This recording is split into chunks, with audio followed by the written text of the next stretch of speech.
just over the last few years that it's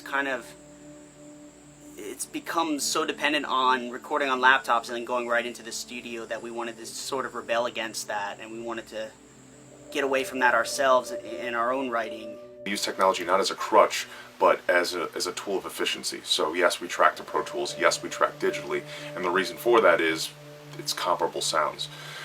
The one big difference with this record is our first time ever recording on a Neve board.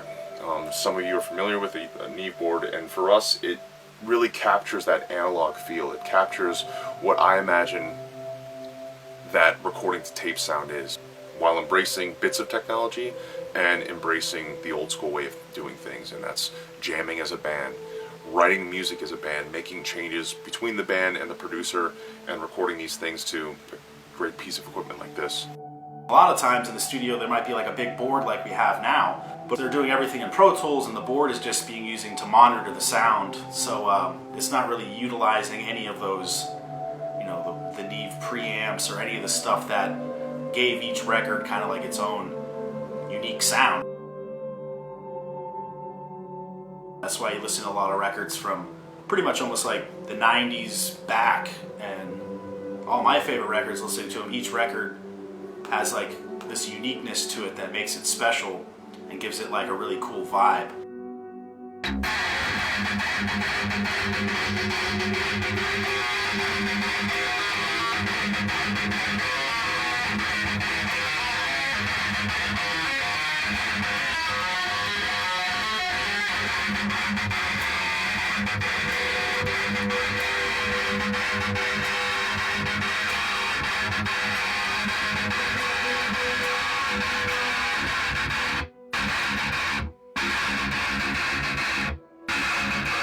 That's on guitar.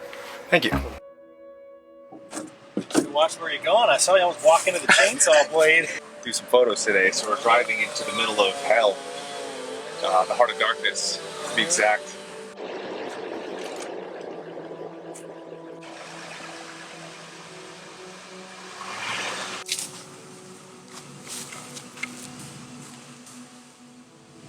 We got a chainsaw and a machete, so I think we're okay.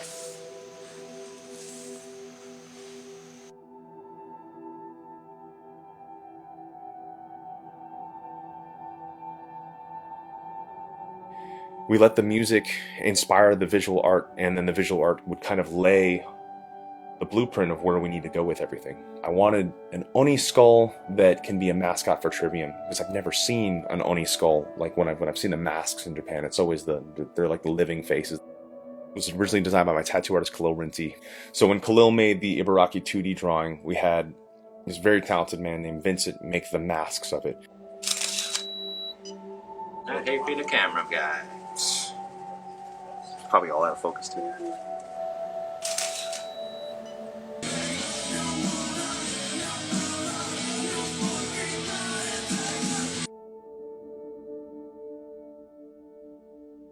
The last two records that really taught us a lot about artwork and how important and how crucial it is to really be on top of that. You're not going to compromise anything, you know, whether it's the mix, how it sounds, how the songs are. That's been a great thing, is like we just haven't compromised on anything. This is exactly how we want the record to be. And as a musician, that's the ultimate feeling, is when you get to the end to say, I did it exactly how I wanted, it's perfect, or it's as close to perfect as you can get it, and you're happy with that. And then it's just really up to people, you know, relating to it and connecting with it. And that's the documentary part 2 at the end of the tour cycle, see if it lived up to it.